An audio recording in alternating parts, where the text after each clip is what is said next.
Hey everybody, Steve here with a update on the Union Lake culvert replacement construction.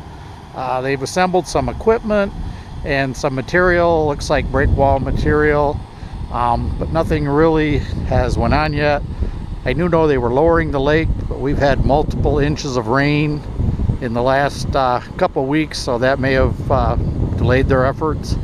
But this is it for now. Traffic is a lot lighter on Union Lake Road north and south. I guess everybody's using the detours, which is a good thing. So we'll keep you updated as things progress.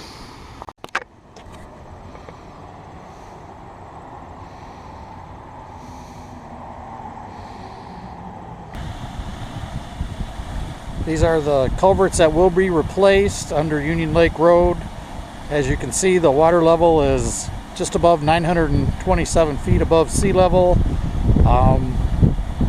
They had dropped it lower, but now it's raised from the rain.